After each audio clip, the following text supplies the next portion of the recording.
കൂടെയുള്ളവർ നിൽക്കുന്നത്. ആ സമയത്തായിരിക്കും ഡോക്ടർ കൂടെ വന്നവരെ വിളിച്ച് പറയുന്നത് ആൻജിയോഗ്രാം ചെയ്യണം എന്ന്. ആ സമയത്ത് അപ്പോൾ കൂടുതലൊന്നും നമ്മൾ ആരും ചോദിക്കുകയോ പറയുകയോ ചെയ്യില്ല. എന്ത് വേണമെങ്കിലും ചെയ്യൂ, ജീവൻ രക്ഷിച്ചാൽ മതി ഡോക്ടർ എന്നേ പറയൂ. അപ്പോൾ ഡോക്ടർ പറയും 3 ബ്ലോക്ക് ഉണ്ട്, എത്രയും വേഗം ആൻജിയോപ്ലാസ്റ്റ് ചെയ്യണം. ഒരു ബ്ലോക്കിന് 60,000 വെച്ച് 1,80,000 രൂപയാവും. അത് പെട്ടെന്ന് തന്നെ അടയ്ക്കണം എന്ന് പറയും. അത് സംബന്ധിച്ച് പുറത്ത് വന്ന് കടം വാങ്ങിയോ പണയം വെച്ചോ ഒക്കെ നമ്മൾ കാശടയ്ക്കും. ഒരു രോഗിയോ അവരുടെ ബന്ധുക്കളോ ആൻജിയോഗ്രാമിന്റെയും ആൻജിയോപ്ലാസ്റ്റിയുടെയും CD ചോദിക്കില്ല എന്നുള്ളതാണ്. ആശുപത്രിക്കാർ തരുന്നുമില്ല. നേരത്തെ പറഞ്ഞല്ലോ 3 ബ്ലോക്ക് ഉണ്ടെന്നും അത് നീക്കിയെന്നും. ബ്ലോക്ക് നീക്കാൻ സ്റ്റെന്റ് ആണ് ഉപയോഗിക്കുന്നത്. ഇതിന് നമ്മുടെ രാജ്യത്ത് 7,000 രൂപ മുതൽ 30,000 രൂപ വരെയാണ് വില. ഏത് സ്റ്റെന്റ് ആണ് ഉപയോഗിക്കുന്നതെന്ന് ആരും തിരക്കുന്നില്ല. ഏതാണ് ഉപയോഗിച്ചതെന്ന് ആശുപത്രിക്കാർ നിങ്ങളോട് പറയത്തുമില്ല.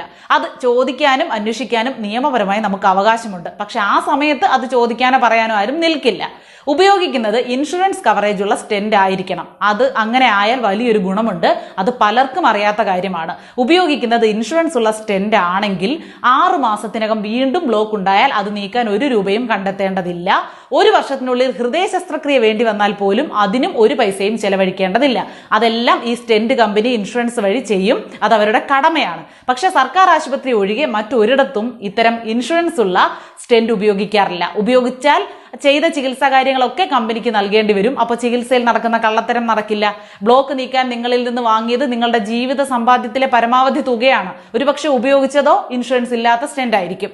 എപ്പോഴും ആൻജിയോപ്ലാസ്റ്റിക്ക് മുന്നേ ഇൻഷുറൻസ് ഉള്ള സ്റ്റെന്റ് ഉപയോഗിക്കാൻ ഡോക്ടറോട് പറയുക തന്നെ ചെയ്യുക. അത് കഴിയുമ്പോൾ ആൻജിയോപ്ലാസ്റ്റിയുടെ CDയും സ്റ്റെന്റിന്റെ ഇൻഷുറൻസ് ഡീറ്റെയിൽസും ആവശ്യപ്പെടുക. ആശുപത്രികളുടെ തട്ടിപ്പൊഴിവാക്കുക. ഈ ഒരു വിവരം നിങ്ങൾ പരമാവധി ഷെയർ ചെയ്യണം കേട്ടോ.